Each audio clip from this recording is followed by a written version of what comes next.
Loi de cause à effet, nous sommes les artisans de notre vie. Il existe également un karma collectif. Lorsqu'un peuple exploite, pille ou attaque d'autres peuples, une culpabilité collective naît, elle touche tout le monde, y compris ceux qui n'y ont pas consenti. L'histoire nous met en garde, de tels actes se retournent contre nous. Sous forme de guerre, qui ravage tout. Sous forme de ruine économique. Sous forme de déchirement social. Les États-Unis en sont une illustration effrayante. Conflits extérieurs, violences intérieures. Presque aucun pays occidental ne compte autant de morts dues à la violence sociale. Une récolte amère issue de semailles collectives. Mais le karma collectif peut être inversé par une action consciente. Car nous sommes co-responsables. Les conséquences, paix ou guerre, épanouissement ou déclin, retombent sur nous tous. C'est pourquoi il faut des citoyens vigilants. Tels des chiens de garde qui veillent à ce que les puissants ne commettent pas d'imprudence qui nous mettent tous en danger. Les moyens sont multiples. Lettres, appels téléphoniques, prise de parole publique, initiatives citoyennes, pétitions, vote aux élections. Chaque acte est une graine. Souvent invisible, mais jamais sans effet. Mais une chose est décisive. L'obéissance n'est justifiée que si elle ne va pas à l'encontre de la conscience et des valeurs. L'obéissance aveugle permet l'injustice. Elle détruit tant l'individu que la collectivité. La véritable responsabilité ne se manifeste pas par la soumission, mais par le fait de tenir bon quand cela compte. Imaginons qu'une personne ait une grande vision.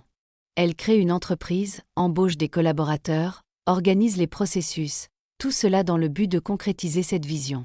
Pour que cela réussisse, il faut de l'ordre, de la coopération et le sens des responsabilités. Si le chaos s'installe, si l'égoïsme détruit la cohésion, alors la vision en pâtit. Aucun dirigeant responsable ne dirait « Peu importe ce que tu fais ». Cela n'a aucune conséquence. Car sans conséquence pour les actes, tout système s'effondrerait. Cela nous semble aller de soi. Pourquoi en parlons-nous alors ? Parce que ce principe dépasse largement le cadre de l'entreprise. Si nous remplaçons le dirigeant par le créateur et la vision par l'évolution, une question fondamentale se pose. Pourquoi la loi de cause à effet ne s'appliquerait-elle pas dans le cosmos ? Un univers sans conséquence serait un univers sans évolution, sans ordre, sans responsabilité, sans maturation. La loi de cause à effet, souvent appelée karma, n'est pas un système de punition. C'est une loi des processus d'apprentissage. Une loi de l'ordre intérieur. Elle veille à ce que les actions ne restent pas sans conséquence, mais contribuent au développement du caractère et de la conscience. Ce principe se retrouve dans de nombreuses religions et traditions de sagesse. Ce que l'homme sème, il le récoltera. Ce qu'il émet lui revient. Ce qu'il reconnaît transforme sa vie. En intériorisant cette loi, une profonde joie de vivre naît. Car je ne suis pas victime de mon destin, mais son co-créateur. Je peux changer ma façon de penser, façonner mon avenir par mes actions. Bien sûr, nous avons tous commis des erreurs. Mais l'essentiel est d'en tirer des leçons. Il est tout aussi important d'avoir une vision nuancée de la souffrance. Toute souffrance n'est pas la conséquence d'une faute. Certaines souffrances servent à l'éveil de la conscience. De nombreux grands maîtres spirituels en ont fait l'expérience. Mais en même temps, il est vrai que les actions ont des conséquences, tôt ou tard. Cette compréhension peut transformer notre vie en profondeur. Elle nous rend attentifs, responsables et libres. Car nous reconnaissons que joie ou frustration, paix ou conflit, sérénité ou souffrance, beaucoup de choses découlent de nos propres pensées et actions. Si je considère le contexte historique, à l'époque où la Bible a été écrite, 373 après Jésus-Christ, vivaient des personnes très riches qui avaient pourtant accumulé beaucoup de fautes.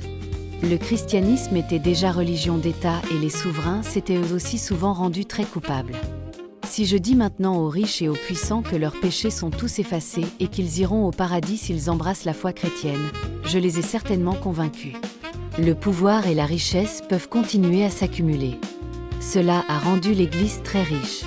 C'est certes hypothétique, mais c'est au moins un bon modèle économique. C'est toutefois une tromperie envers les gens, car ils pensent que leurs actes resteront sans conséquence, puisqu'il y a le pardon.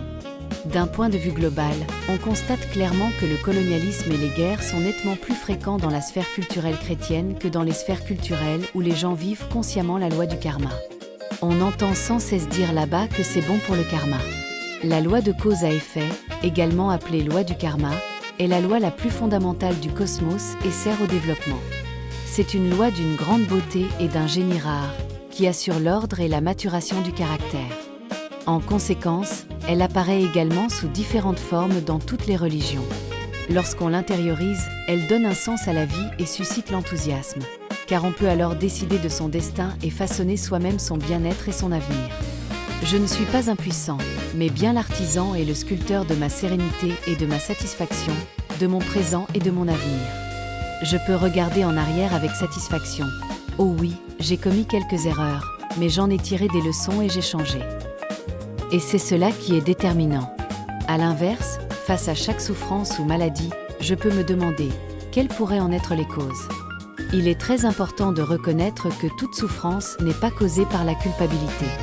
Il existe aussi des souffrances qui sont nécessaires à l'élévation de la conscience. Tous les grands maîtres ont traversé cela. À l'inverse, toute faute produit un effet, tôt ou tard. N'est-il pas merveilleux que nous soyons les créateurs de notre propre réalité de vie, en toute liberté ? Beaucoup de choses dépendent de nous, de nos actes et de nos paroles. Cela me rend attentif, car je suis conscient que tout a une conséquence. Peut-être sommes-nous aujourd'hui, en tant qu'humanité, à un tournant. Un moment où il s'agit de prendre conscience que nous façonnons ensemble l'avenir. Si les êtres humains comprenaient profondément cette loi et la vivaient, la violence et les guerres pourraient diminuer. La souffrance pourrait s'atténuer. La communauté pourrait s'épanouir. La loi de cause à effet est une invitation à la responsabilité, à la maturation et à la participation consciente à la création de la vie. Si nous l'avons intériorisée et que nous vivons en conséquence, nous pouvons atteindre des conditions paradisiaques. Cela vaut donc la peine de la faire connaître plus largement. Nous sommes également à un moment où il en va de la survie de l'humanité. Merci de partager. Ce n'est ni une théorie ni une hypothèse, mais cela a entre-temps fait l'objet de recherches scientifiques approfondies et a été confirmé. Vous en saurez plus dans le documentaire.